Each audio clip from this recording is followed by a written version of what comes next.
Assalamualaikum, hai, kembali lagi di channel aku Haryani CN. Di sini bakal ngebahas seputar pemakaman.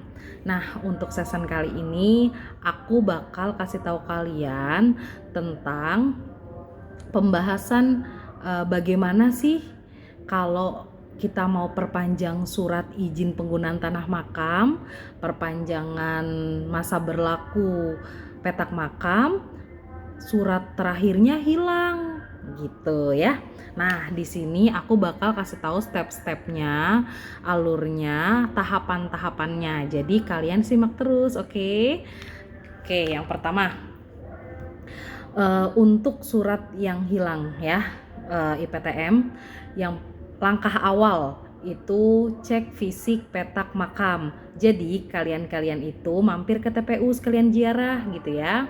Foto fisik makamnya, kanan kirinya atau tetangganya itu difoto, diserahkan ke petugas TPU, nanti akan dilacak.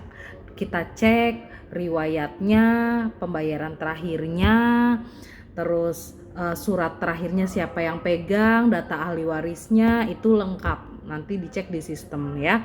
Jadi foto fisik makam, kanan kiri tetangganya difoto, berikan ke petugas, nanti akan dicek untuk riwayat terakhir pembayarannya, siapa yang memperpanjang, suratnya ada sama siapa, dan masa berlaku terakhirnya sampai kapan. Nah, kalau misalnya nggak ada suratnya, terus apa yang terlampir? Nah, kita sebagai petugas nih, petugas TPU ya, akan memberikan notes kecil untuk ke polsek gitu atau ke pospol terdekat ya. Jadi diganti dengan surat lapor kehilangan dari kepolisian dan akan dicantumkan lokasi dari petak makam tersebut. Jadi nanti di sistem itu ada keterangan blok, blat, petak, nomor sekian gitu ya. Nanti dari petugasnya dikasih. Jadi tinggal kasih itu aja ke polisian ya, ke polsek atau ke pospol. Nah, nanti akan keluar surat kehilangan dari kepolisian, dan jangan lupa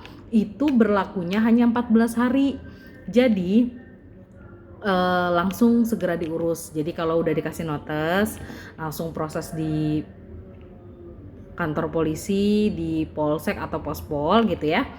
Terbit surat, itu surat lapor hilang berlakunya 14 hari. Jadi disesuaikan, kalau memang dapat jadwal perpanjangannya tanggal sekian nih, berarti bikin surat lapor hilangnya ya menyesuaikan gitu ya. Oke. Nah, nanti surat lapor hilang itu yang asli stempel basah yang warna biru ya, yang dari polsek atau pospolnya, itu dilampirkan sebagai surat asli ya. Surat hilang, surat pengganti IPTM yang tidak ada, yang hilang gitu ya. Nah, surat tersebut, surat lapor hilang tersebut difotokopi 2 lembar ya. Jadi surat aslinya yang stempel basah dilampirkan, dikopi juga 2 lembar, plus dilampirkan KTP ahli waris. Nah, ahli warisnya banyak nih anaknya, ada 2 atau 3 atau sekian gitu ya. Tetap yang terlampir yang akan jadi di surat, yang akan terbit di surat, yang akan jadi namanya di surat. Jadi lampirkan KTP ahli waris atau penanggung jawab dari petak makam tersebut gitu ya, yang akan terbit namanya di surat yang akan keluar, seperti itu. Jadi kadang kan anaknya 2 nih gitu kan, bisa nggak namanya diganti? Oh bisa, jadi hanya berlaku 3 tahun gitu ya. Jadi ini 3 tahun nih pakai nama si Z gitu kan. Nah, nanti 3 tahun kemudian aku mau ganti nama nih, kita mau ganti nama gitu kan. Kalian mau ganti nama gitu, pakai nama si X gitu kan, nggak masalah, dari Z ke X gitu. Yang dilampirkan kalau misalnya sebelumnya namanya Z, nah sekarang mau diganti ke X, ya kita lampirkan KTP si X. Pokoknya petugas TPU itu membuat surat rekomendasi berdasarkan KTP yang terlampir. Jadi kalau memang suratnya mau atas nama si X, KTP X yang dilampirkan.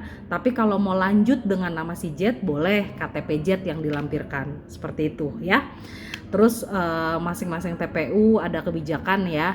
Biasanya ada surat pernyataan larangan bangunan makam. Jadi memang momen-momen sekarang ini sudah tidak boleh ada bangunan makam kayak keramik, plester, atau jenis-jenis apapun di pinggir makam.